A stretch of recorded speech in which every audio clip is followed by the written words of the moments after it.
This is Andy from the Midwest. Thanks for all that you do.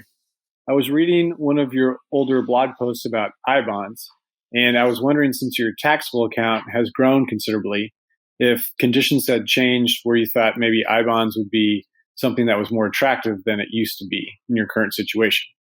Thanks so much. I-bonds are great.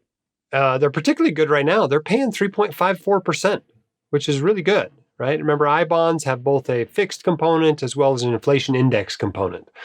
And so, when inflation's relatively high, like it has been the last few months, they pay pretty well. I'm not quite sure what it's going to reset at this fall. I think after October, it gets a new rate, and it's probably going to be even higher.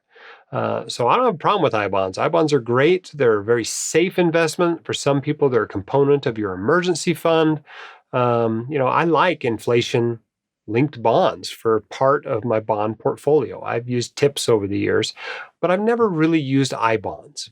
And there's a couple of reasons for that. The main one is that it hasn't worked out very well for us to use I-bonds.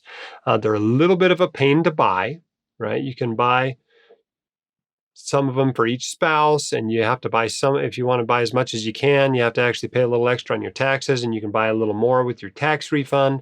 But basically, married couples limited to about $25,000 a year of I-bonds, and they're generally held in a taxable account. So for many, many years, we basically didn't have any investments in a taxable account. And so at that point, it didn't really make sense for us to do I-bonds. And then now, of course, the taxable account is our largest account. But now the issue is that we're limited to buying, a relatively small amount of it each year. And so the additional complexity hasn't been worth it to me to add them to my portfolio because it will be such a small percentage of the portfolio at this point. And so we don't own any I-bonds, but I think I-bonds are great. If you're in a situation where you can add a few I-bonds every year over a decade or two, I think they can make up a significant portion of your portfolio. It's just never really worked out very well for us.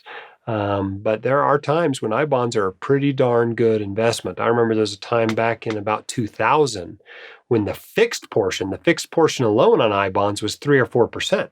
3 or 4% plus inflation guaranteed is a pretty darn good investment. Now, that fixed return isn't quite so good right now, but because inflation's up, they're providing a pretty good return on a safe investment. But I have nothing against I-bonds. If you want to add I-bonds to your portfolio, I think it's a perfectly reasonable thing to do.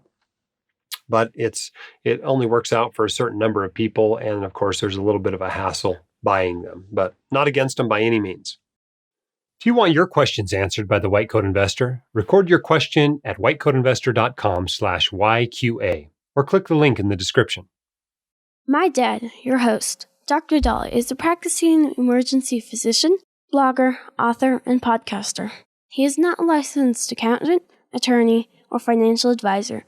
So this podcast is for your entertainment and information only and should not be considered official, personalized financial advice.